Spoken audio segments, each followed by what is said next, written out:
FIA! Seja bem-vindo ao segundo vídeo do Bootcamp Intensivo. Se você chegou aqui sem passar pela aula 1, dá uma olhada em cima do vídeo. Tem um menu de navegação para você voltar no primeiro dia e conferir todo esse conteúdo. O Bootcamp é uma sequência de 3 aulas. Você precisa ver todas elas na ordem para ter uma experiência completa. E você precisa marcar a sua presença nas aulas para garantir o seu certificado. Insira o seu nome e o seu e-mail no final desta página.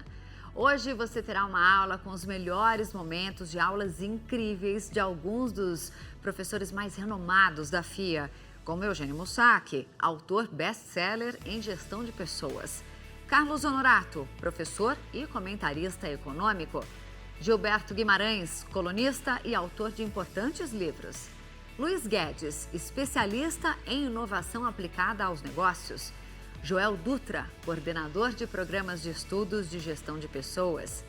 Clóvis de Barros, jornalista, professor e palestrante na área de ética. O tema de hoje é impactos e ações que a atual crise está gerando nas carreiras e empresas. Nós desenvolvemos esse conteúdo para que você finalmente encontre grandes oportunidades de inovação em seus negócios neste ano de 2020. Para isso, você precisa se reinventar profissionalmente, aprender novas habilidades, ficar mais atento.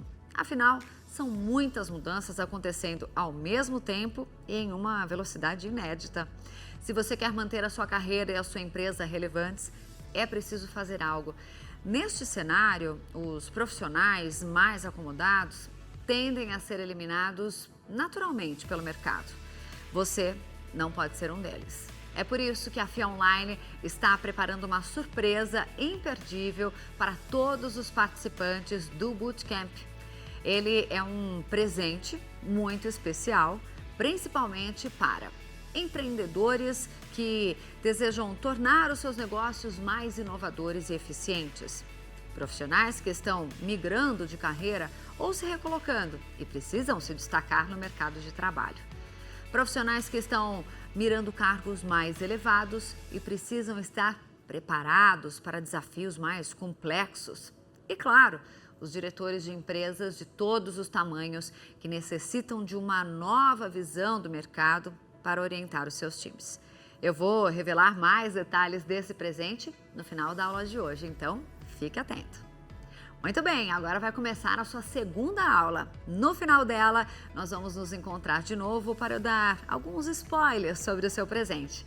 E não esqueça de baixar os livros digitais complementares da FIA Online. Eles estão disponíveis nesta página. Até o fim da aula.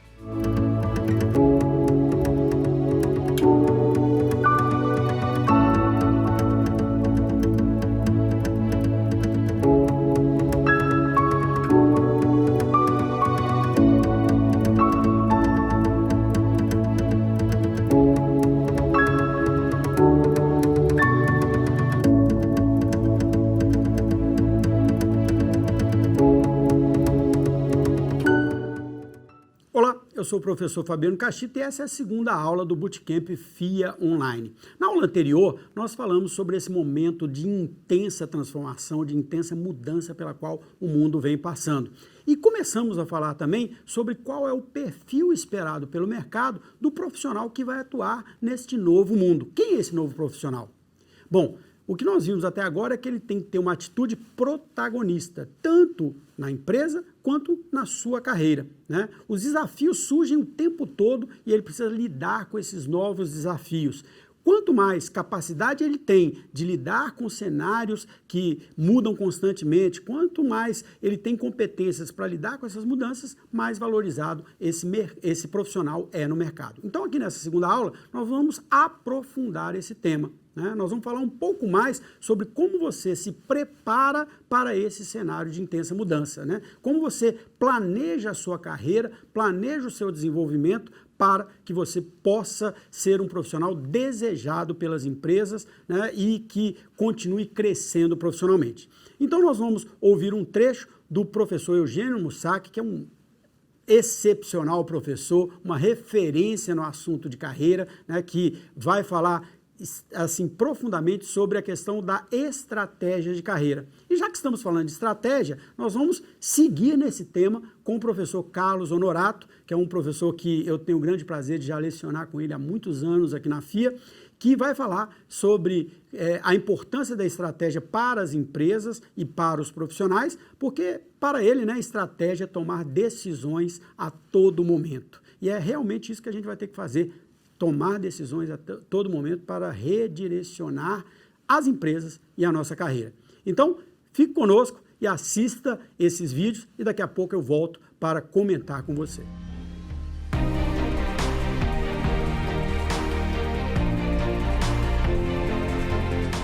O Padre Antônio Vieira, por exemplo, escreveu um livro que é muito pouco conhecido, ele é mais conhecido por seus sermões, mas ele tem um livro que é muito significativo, chamado A História do Futuro. É um livro que ele começa o livro, inclusive, dizendo uma coisa assim: olha, contar a história do passado é fácil, eu quero ver você contar a história do futuro. Na verdade, esse jogo de palavras do nosso querido Padre Antônio Vieira joga com a ideia de que o futuro é algo que deve ser construído, né? Porque existem, a rigor, 3 maneiras de nos relacionarmos com o futuro. Uma é ignorarmos o futuro e tratarmos de viver o presente. A famosa frase latina carpe diem, né? Aproveite o dia de hoje e amanhã, quando ele chegar, você vai ver o que você vai fazer, né? O que tem um lado bom, que é você aproveitar bem o dia de hoje, mas o lado ruim é que o futuro vai virar presente, e quando ele virar presente, ele será tão melhor ou tão pior a depender daquilo que você fez no presente atual. Portanto, nós não podemos esquecer que o futuro não é uma coisa que vai existir, o futuro é uma coisa que existe, até porque o futuro só existe no presente. Porque no futuro, o futuro não será mais futuro, concordam comigo? Então, é uma coisa que nós temos que imaginar. Essa história de deixa a vida me levar é muito bonita do ponto de vista da poesia, muito poético, mas é um pouco perigoso porque pode ser que a vida te leve para algum lugar para onde você absolutamente não queria ir. Bom, essa é uma maneira que muita gente utiliza, ignorar o futuro e vivendo dia após dia. A outra é tentar imaginar como é que o futuro será, que é o que eu falei há pouco, né? A história de prever, né, o futuro. Muitas vezes nós fazemos previsões baseadas em dados, baseados em estatísticas ou baseados em instrumentos, né? A previsão do tempo, por exemplo, ela é baseada em instrumentos. Como é que está a pressão, como é que estão os ventos, como é que está a temperatura. Isso nos permite, né, imaginar como é que o dia será amanhã ou no próximo final de semana. Então é um exercício interessante. E a terceira maneira de nós nos relacionarmos com o futuro é nós puxarmos para nós mesmos a responsabilidade pela construção deste futuro. Nos transformarmos em uma palavra que está um pouco cansada hoje, mas eu acho que ela é boa, em protagonistas, né, da construção desse futuro. E isto vale para muita coisa, mas vale principalmente quando se trata para o nosso futuro, quando se trata sobre o nosso futuro pessoal, né? Do ponto de vista profissional, esse futuro pessoal chama-se carreira.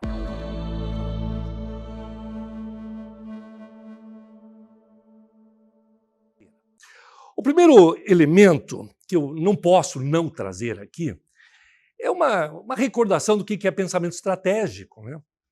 Porque, afinal, se nós estamos falando sobre carreira, sobre planejamento de carreira, entra ali o tema pensamento estratégico, que eu, de cara, já quero colocar o seguinte: pensamento estratégico é diferente de planejamento estratégico, apesar de que os dois são profundamente conectados. A diferença é que o planejamento estratégico é, digamos assim, uma ferramenta de gestão, né? Você usa algumas ferramentas para compor o planejamento estratégico. O pensamento estratégico é uma coisa da pessoa, é uma qualidade humana, né? É a capacidade que a pessoa tem de estabelecer conexões temporais.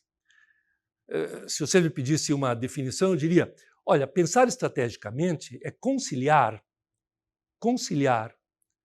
eu fiz um intervalo porque este verbo é importante, conciliar, né, significa criar uma harmonia, né, provocar uma aproximação entre duas partes, fazer uma conciliação entre duas partes. E estas duas partes, neste caso, são o presente e o futuro. Então, pensar estrategicamente é conciliar a realidade presente com o futuro desejado. Então, de cara já salta aos olhos aqui que são duas as responsabilidades principais. Ter uma consciência clara da realidade presente, uma noção lúcida da realidade presente, e imaginar um futuro que deve ser ambicioso, né, que está ligado com os nossos sonhos, né, os nossos grandes desejos, mas que tenha uma conexão com a realidade presente. Caso contrário, a chance de frustração é muito grande. Porque estratégia, vamos lembrar, é diferente de plano. Fazer um plano é uma coisa, desenhar uma estratégia é outra.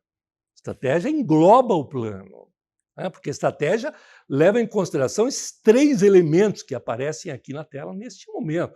A, seta e B. Né? A, obviamente, é a situação presente, B é o futuro desejado, e a seta é o plano que eu desenhei para conseguir chegar de um ponto no outro ponto.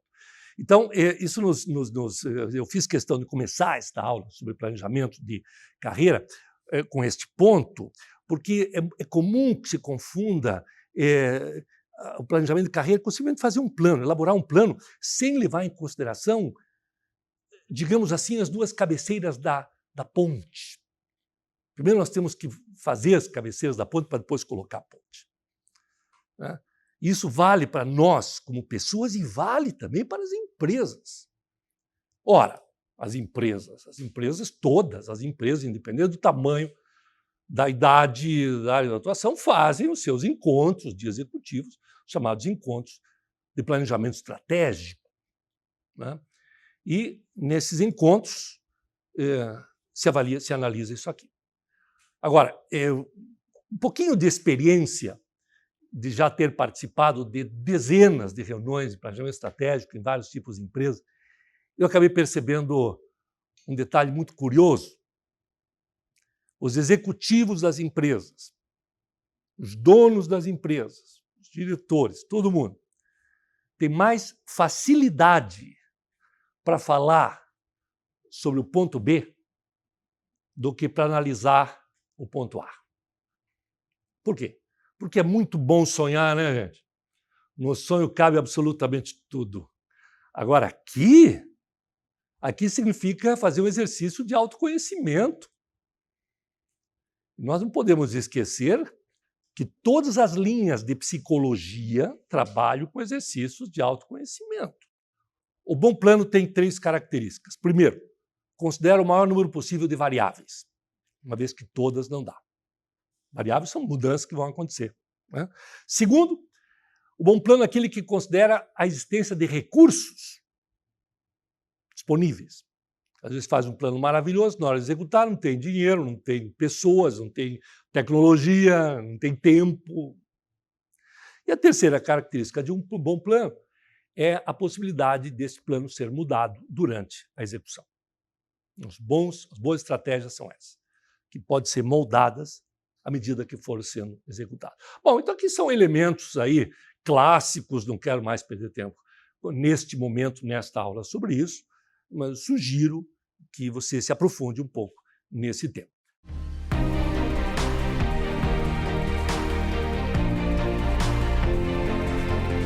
E num ambiente que a gente está vivendo hoje, com complexidade, com dificuldade, com transformação social, com o jeito como a gente se comunica, nós estamos aqui fazendo algo que é inovador.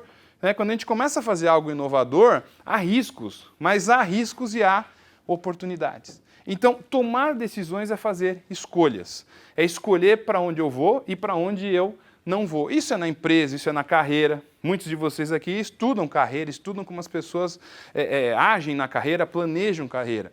E pensa num ponto importante, quer dizer, as carreiras estão se transformando, e muito. A gente vai falar um pouquinho ainda hoje sobre as tendências que a gente tem na sociedade aí, Big Data, blockchain, Bitcoin, inteligência artificial, que é uma coisa que assim, muitos de vocês já ouviram falar, mas muitos de nós também não temos a menor ideia de como funciona.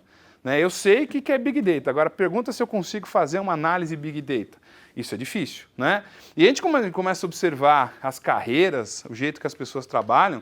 Vocês já perceberam, por exemplo, quem vem da área de marketing, Quem saiu da área de marketing, por exemplo, há 10 anos atrás, o perfil do profissional de marketing que você precisava há 10 anos atrás é completamente diferente do perfil do profissional de marketing que as empresas contratam hoje. Ele tem que saber o que? Big Data, ele tem que saber análise de dados, analytics, ele tem que saber fazer um monte de coisa que ele não fazia há 10 anos atrás. E talvez o profissional de marketing hoje não é mais o profissional de marketing de 10 anos atrás. E o problema é se esse profissional de marketing hoje vai ser o profissional daqui a 10 anos. Né? A gente vai olhar em estratégia, a gente olha muito para o futuro. Tem que olhar para o futuro, mas aqui não é adivinhação. Né? Não vamos jogar runas, tarô, borra de café, não vamos fazer nada disso. Nós vamos olhar para frente, ver o que está acontecendo e quais são as oportunidades. Né? E vocês já perceberam que o tempo passa rápido. Né? Nós estamos em 2020. Vamos lá, onde vocês estarão em 2030? No silêncio, no horror. 2030, onde estaremos em 2030? Difícil, né? Sabe o que é mais difícil pensar? É que 2010 tem a mesma distância de 2030 que tem 2020. Vocês já pararam para pensar nisso? E 2010 não parece mais próximo do que 2020? Essas coisas deixam a gente deprimido, né? Pensar no futuro assim deixa uma certa depressão. Mas ser estratégico também é o quê? Olhar para frente. É ver o que tem pela frente, é prospectar o futuro, é tentar entender o que está acontecendo lá na frente. E esse é um dos desafios que a gente tem quando a gente pensa estrategicamente. Então, estratégia é tomar decisão, é dizer não, é escolhas, fazer escolhas de uma forma adequada. Tudo bem aí? Bom, foi muito interessante ouvir o Mussac e o Honorato, porque eles falaram da importância da estratégia para as empresas e para carreiras, para os profissionais, e falaram também dos impactos que essas transformações trazem para o mercado, mas também para os indivíduos. E mais importante do que isso, esse processo de mudança não é passageiro. Não adianta a gente achar assim, o mundo está passando por um processo de mudança e daqui a pouco mudou e estamos no futuro e tudo mudou. Não. Nada vai parar de mudar. Constantemente as empresas vão evoluir, a tecnologia vai evoluir e nós vamos ter novos momentos em que vamos ter que reaprender outra vez novas competências, novos conhecimentos, novas tecnologias para continuar atuando no mercado. Né? Esse ciclo de mudanças ele vai cada vez mais impactando como as empresas atuam no mercado, impactando também os profissionais. Então, nós vamos ouvir aqui alguns outros profissionais que vão falar para a gente desta mudança. O Luiz Guedes ele vai falar que o caminho não é simples nem fácil, mas pode ser muito recompensador. E vai fazer com que nós possamos refletir um pouco sobre a nossa carreira. E depois nós vamos ter o grande prazer de ouvir o professor Joel Dutra, que foi meu professor aqui na FIA, quando fui aluno da FIA, né, um grande professor, um grande autor sobre recursos humanos, que ele vai falar desse momento de transição dos profissionais e das carreiras, refletir um pouco sobre esse novo profissional, né, sobre importância, às vezes, de mudar de área. Quando você pensa em carreira, não é simplesmente você se desenvolver dentro da sua área, você pode pensar em mudar de área. Eu gosto sempre de usar o meu exemplo pessoal quando eu falo de mudança de carreira. Eu desenvolvi toda uma carreira na área comercial e depois mudei de área, fui para a área da educação e me desenvolvi nessa área de educação e continuo me desenvolvendo todos os dias. Então, o Joel Dutra vai nos falar um pouco sobre essas mudanças, sobre novas áreas, novos cargos, novas oportunidades que a carreira traz para o profissional. E nós vamos fechar, acho que com chave de ouro, ouvindo Clóvis de Barros, que vai falar conosco sobre, né, como essas mudanças trazem medo. Mudar traz medo. A gente fica com medo da mudança. Quem não fica? E por isso que é tão importante ouvir um filósofo, né, desse gabarito, que é o Clóvis de Barros, que vai, né, num pequeno trecho, falar para a gente da importância de não ter medo da mudança, de se preparar para a mudança e estar aberto a ela. Então, vamos ouvir os nossos professores.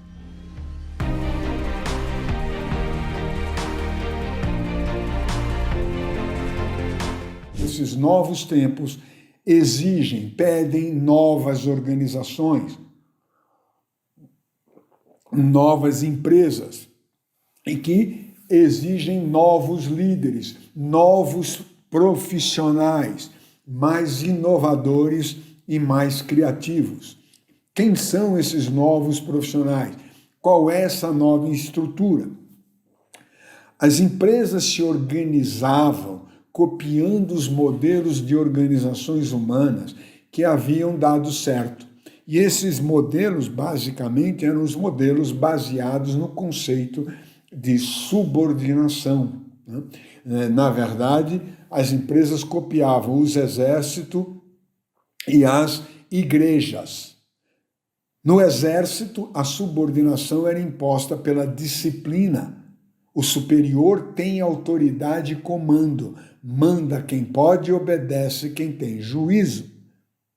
Nas igrejas, há uma pressuposição que o superior sabe mais do que o subordinado. O bispo foi padre e foi um bom padre. Por ter sido um bom padre, ele foi promovido a bispo. Portanto, ele pode dizer para o padre o que o padre tem que fazer para ser um bom padre, para ser promovido. Um cardeal foi bispo e foi um bom bispo, porque por conta disso é que ele foi promovido a cardeal. Então ele pode dizer para o bispo e para o padre o que eles precisam fazer para ser um bom bispo, para ser um bom padre, porque ele sabe o que é isso. Na sociedade do conhecimento, na verdade, neste mundo dos especialistas, o trabalhador do conhecimento sabe mais do que seu chefe. Portanto, há um fim deste conceito de subordinação. O trabalhador do conhecimento, o novo trabalhador, ele é um especialista no que faz. Se eu for contratar alguém na pressuposição que eu sei mais do que ele, eu não preciso dele. Eu sempre vou contratá-lo porque, em tese, ele sabe mais do que eu. Na sociedade do conhecimento, eu não estou contratando os braços e as pernas, a força física de alguém. Eu estou contratando a capacidade dele de dar soluções para os meus problemas. Inclusive, nesta nova sociedade do conhecimento, no mundo atual, já não se aplicam mais as antigas e clássicas métricas. As métricas, por exemplo, de controlar o processo para prever o resultado. Vamos ser claros. Se eu entro numa fábrica e controlo o trabalho de alguém que faz 1 copo por minuto, eu controlo esse processo e defino que, mantido este processo, ele terá 60 copos produzidos ao final de 1 hora. E com isso eu posso prever, avaliar o atingimento de resultados. Se eu passo de um lado de uma digitadora, lembram digitadora? E ela fazia 200 toques por minuto, eu olhava o texto a ser digitado e dizia, daqui a 20 minutos o texto estará pronto. Isso não se aplica mais. Eu não posso prever o tempo de trabalho de um programador de computador ou de um analista de crédito pela velocidade do processo. Eu não posso dizer, há uma digitação de 200 toques por minuto, daqui a meia hora o programa de computador está pronto, daqui a meia hora o relatório está pronto, daqui a meia hora a publicidade está pronta. Ou seja, a gestão, o controle do processo já não serve mais como indicador de atingimento dos resultados. E é mais do que isso, né? O outro processo clássico era a motivação das pessoas pela proximidade, ou seja, vamos lá, lembram do filme Ben-Hur, em que eu estou lá com os remadores, né? Estão vendo a cena? Ok. E eu quero aumentar a velocidade do barco. Então, eu aumento o ritmo da remada pelo ritmo da batida no tambor. Aliás, um parênteses, aquela figura que bate o tambor chama patrão, só para vocês terem uma ideia de qual era o modelo. Ou seja, batendo o bumbo mais rápido, os remadores remam mais rápido e o barco vai mais rápido. Isso não faz mais sentido na sociedade do conhecimento. Eu não consigo motivar um programador de computador a ir mais rápido, batendo um bumbo mais rápido ou fazendo aqueles entusiasmos, torcendo, né, como se diz. É como É como se eu pudesse dizer assim, é como torcer no campeonato mundial de xadrez. Eu não faço um jogador de xadrez jogar mais e melhor, ficando do lado dele gritando, pensa, pensa. Ele não vai ser um melhor profissional por causa dessa motivação. Portanto, a estrutura organizacional muda e a relação entre chefes e subordinados muda. Aquele antigo chefe não faz mais sentido no mundo de hoje.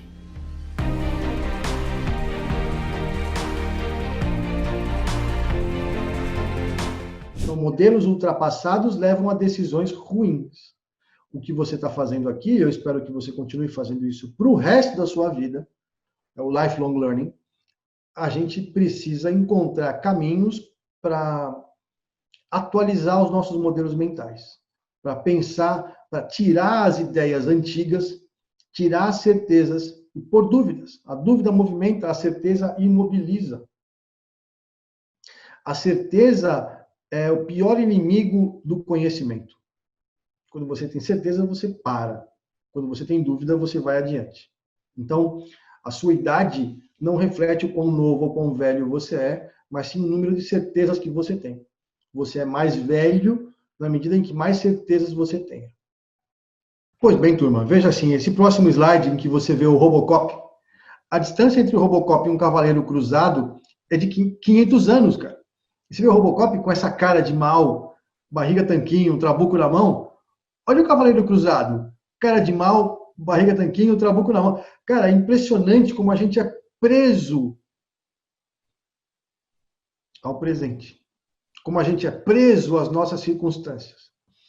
Deixar a mente voar para pensar sobre o novo é um negócio muito difícil para a gente, cara, porque a gente é condicionado a fazer mais do mesmo, a gente como ser humano, como pessoa. Estuda, faz uma faculdade, tem uma profissão, casa, tem filho, cria os filhos, o filho sai de casa, faz faculdade, tem uma profissão, casa, tem os seus próprios filhos, os filhos saem de casa. A gente faz a mesma coisa. A gente entra no trabalho no mesmo horário, a gente sai do trabalho no mesmo horário, vai almoçar no mesmo lugar. Mora na mesma cidade. Uma cidade com 20 milhões de habitantes. Imagina só como São Paulo, 12 milhões de habitantes. É um negócio impossível de morar e a gente mora. A gente faz tudo igual o que todo mundo faz. Não digo São Paulo, mas Rio de Janeiro, Curitiba. Pega o mapa do Brasil, todo mundo mora no litoral, cara. 80% da população do Brasil mora no litoral. Temos 8.511.000 quilômetros quadrados, moramos numa faixinha. Todas as capitais estão no litoral. Claro, né? Tirando os estados que não têm litoral. Mas, então, a gente é muito condicionado a repetir o passado. Portanto, viver uma coisa diferente, pensar uma coisa diferente, é, de fato, muitíssimo difícil. Razão pela qual poucas pessoas fazem. A gente não é que não é inovador, porque a gente não quer. A gente quer ser tartaruga. Não. A gente quer ser lebre. O que pega é que é difícil. E é difícil mesmo.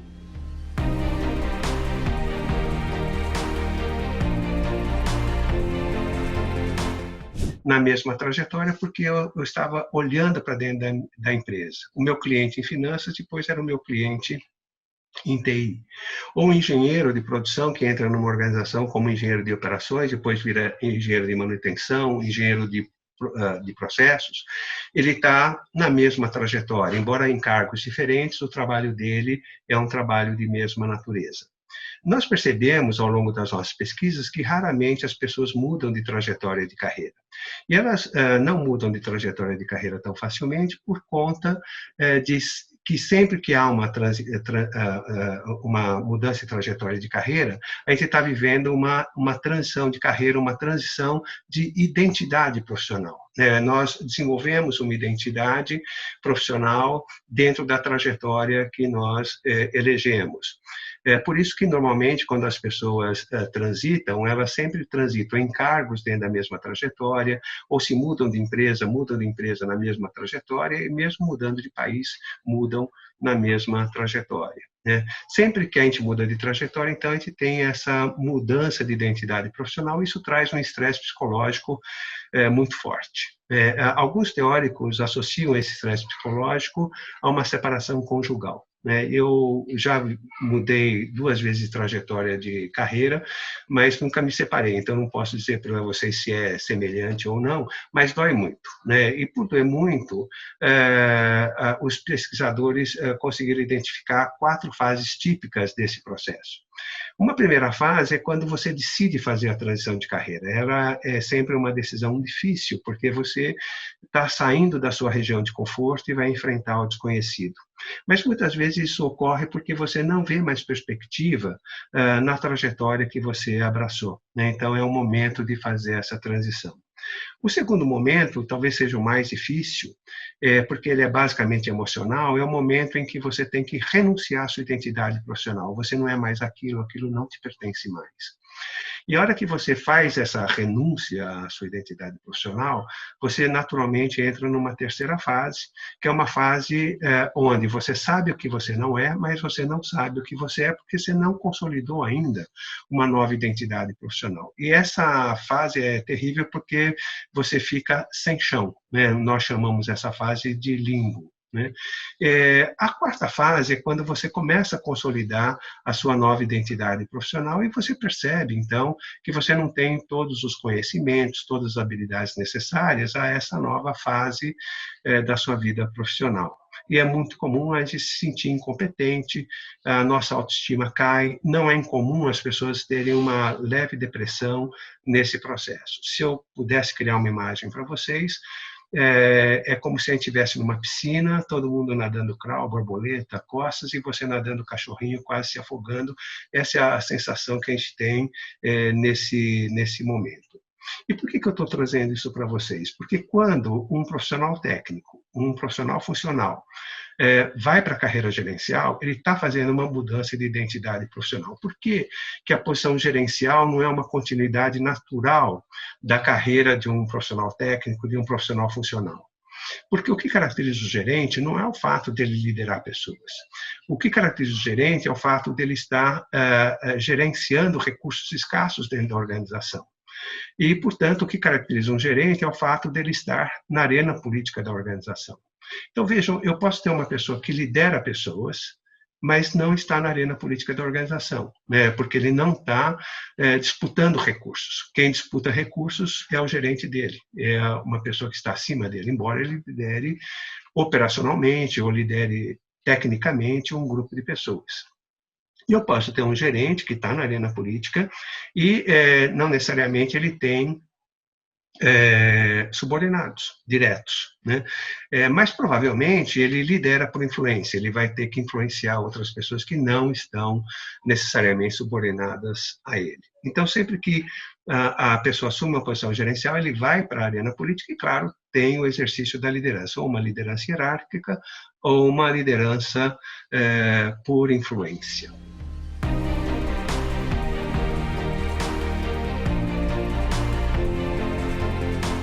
Existem 2 tipos de situação, 2 tipos de vida, propriamente. Aquelas que dependem de nós, resultam da nossa iniciativa, acontecem porque nós decidimos, escolhemos, deliberamos, e o outro tipo de vida, que também faz parte, que também é super importante, que também interfere na nossa felicidade, que é aquela vida que nós não deliberamos, não escolhemos, não decidimos. O exemplo óbvio de atualidade é o coronavírus, exemplo de uma vida que não escolhemos viver, mas que se impõe a nós. Mas, de uma certa maneira, podemos também lembrar que muito da nossa vida resulta das nossas escolhas.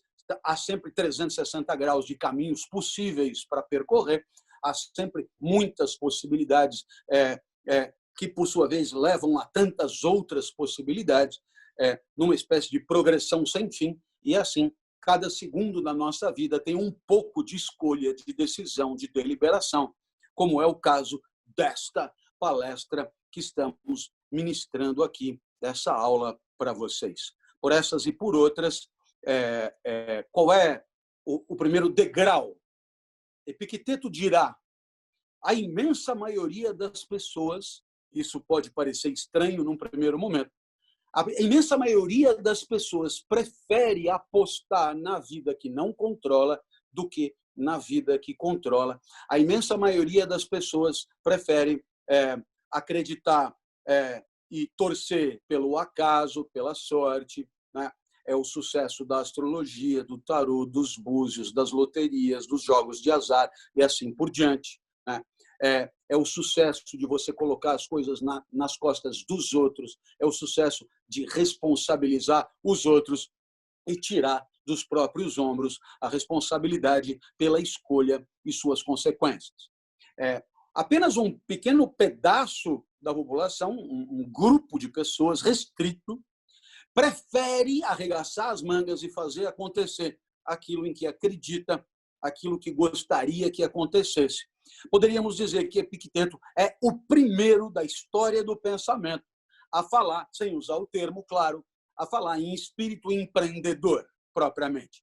Porque o espírito empreendedor, no final das contas, não vai além disso. O espírito empreendedor é acreditar na própria competência, na própria coragem, nas próprias decisões, como motor maior de transformação do mundo, e de transformação num sentido que nos convém. Portanto, nós poderíamos dizer, e eis aí o primeiro atributo de uma liderança dinâmica, um líder com essas características é um líder, evidentemente, que não tem medo de assumir responsabilidades, não tem medo de escolher, decidir, deliberar entre tantas possibilidades que sempre se apresentam como plausíveis. Portanto, um líder com L grande é um líder capaz de mapear possibilidades auspiciosas, capaz de diagnosticar N alternativas e caminhos possíveis e, no meio deles, através de uma criteriosa atribuição de valor, identificar qual o caminho mais adequado, assumindo a responsabilidade não só por si mesmo, mas pelo grupo que lidera, pelos seus comandados, pelos seus liderados e assim por diante. Existe aí, portanto, uma característica de destemor inerente a toda liderança que coloca o líder num segmento que, para Epicteto, é um segmento de exceção, é um segmento de raridade, que é esse, que acredita em si mesmo, que acredita na própria iniciativa, eu repito, como mola transformadora do mundo. Pois muito bem, você poderia me ouvir, não é, e dizer, caramba, eu acho que Epicteto está exagerando, como assim a maioria não acredita em si mesmo e não assume responsabilidades? Então, eu resolvi procurar na cultura popular provas do acerto de Epicteto hoje. E o Faustão me ajudou. Olha só, a primeira atração foi Zeca Pagodinho, genial compositor brasileiro, representante maior do seu segmento. E ele entrou com os dois pés cantando o seu maior sucesso, aquele que todo mundo sabe cantar. Eu não preciso nem te dizer qual é a música, porque eu tenho a impressão que você supõe qual seja. Caso não, a gente canta junto, eu daqui e você daí. Deixa a vida me levar, vida leva eu. Nossa, eu não preciso nem continuar. Deixa a vida me levar. A postura é uma postura, é um convite à passividade.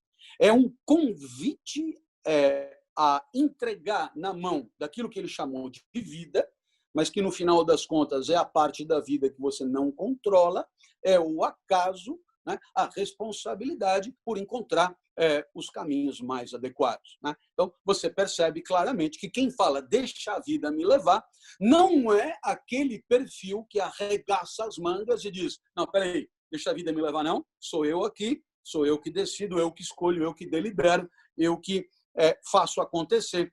A proposta é bem diferente. Eu aqui passo a palavra a um outro grande sábio da história do pensamento.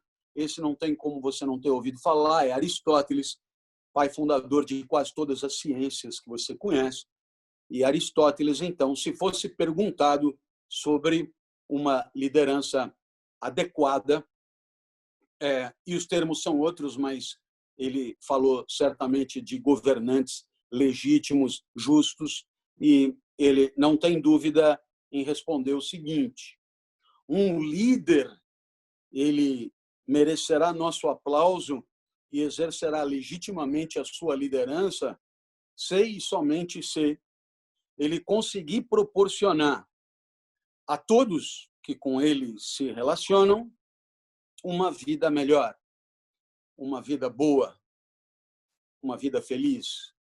Nesse momento você diz, pô, parece meio óbvio, mas o que ele entendia por uma vida feliz? Aqui sim vem o esclarecimento que nos interessa, quando as pessoas conseguem, ao longo da vida, tirar da sua própria natureza o máximo de perfeição.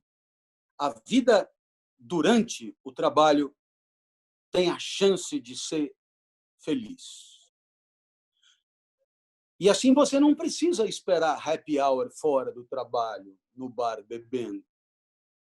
Porque quem consegue ser feliz na segunda de manhã vive melhor do que quem precisa esperar sexta-feira. E se você me perguntar o que é vida feliz, em 2 livrinhos, o mais recente, A Felicidade é Inútil, e num anterior, A Felicidade ou Morte, com Leandro Carnal, eu tentei me explicar. A felicidade é um atributo da vida onde a vida está. A felicidade não está nem lá atrás, nem lá na frente. A felicidade, portanto, está aí no momento que você me assiste. A felicidade está aqui no momento em que eu falo contigo. E que atributo é esse? O que esse momento precisa para ser feliz? Na minha singela opinião, esse instante aqui será feliz se você, nesse exato momento, começar a lamentar o seu fim. Que você pretenda continuar me ouvindo. Que você pretenda me assistir de novo. Que você pretenda ler o que eu tenho escrito. Que você pretenda esticar esse momento. Porque quando a vida é tal, em cada um dos seus instantes, que você, no lugar de ficar olhando no relógio, quer que não acabe nunca, quer que dure um pouquinho mais, então é claro que esse momento valeu a pena. Esse momento é feliz. Porque quando a coisa não é boa, o que você quer é que acabe logo. Só aquilo que é muito bom deveria não acabar nunca. E eu acredito, assim como é no meu trabalho, eu acredito na firme possibilidade de que a vida, de segunda a sexta, das 8 às 18, possa ser tal que você queira demais voltar na semana que vem. Que você queira continuar liderando quem você lidera. Que você queira continuar tendo como líder quem já é seu líder. Que você queira ter os colegas que tem. Que você queira fazer o que faz cada vez mais excelentemente. Cada vez mais preocupado com todos aqueles que dependem do seu trabalho para viver. Cada vez mais intensamente. E aí, é claro, não passará pela tua cabeça esperar a sexta. Pelo contrário, na sexta você lamentará o fim de mais uma semana. E assim, a vida escoará contra a sua vontade. Porque o que você gostaria mesmo é de viver para sempre. Afinal de contas, cada momento da vida é tão bom e tão bom e tão bom que mereceria continuar mais e mais. Bom, como eu disse, acho que fechamos com chave de ouro, né? O professor Clóvis de Barra é sempre muito inspirador, uma pessoa que, quando você ouve, parece que muda a sua cabeça. Na verdade, todos os professores que nós tivemos a oportunidade de ouvir aqui, que são professores da FIA Online, são professores que têm um conhecimento muito profundo sobre aquilo que discutem e fazem com que nós possamos repensar tudo aquilo que nós entendemos como mercado, como negócio e principalmente sobre carreira, né? O que para mim fica, e eu acho que é o que fica para vocês também, é que o futuro é hoje. Não adianta a gente achar que, quando acontecer eu vou me preparar. Você tem que começar a se preparar agora. É a partir de agora que você se prepara para esse novo futuro. É você que constrói esse futuro. E como o Clóvis de Barros sempre fala, né? Você tem que tomar as rédeas do seu futuro e construir o futuro que você quer. Bom, esse é o final da segunda aula do Bootcamp FIA Online, mas nós temos ainda uma terceira aula em que vamos aprofundar ainda mais a questão das mudanças de carreira, como você se prepara para mudar de carreira, para mudar de profissão, para mudar de cargo. Então, não deixe de assistir a última aula do Bootcamp FIA Online. Até lá! E aí, o que achou da aula de hoje? Que tal comentar a sua opinião logo abaixo nesta página? Conte para nós o que você está aprendendo. A sua opinião é muito importante. Nesta quarta-feira vamos ter a nossa última aula sobre carreira com a professora Thaís Targa. Vai ser incrível. Você vai aprender como falar de futuro e desenvolvimento num cenário fértil de transformação, abordando liderança e planejamento de carreira. A Thaís Targa é Job Hunter, especialista em recolocação, palestrante, LinkedIn Top Voices com 500 mil seguidores, psicóloga e mestre em educação. Até lá!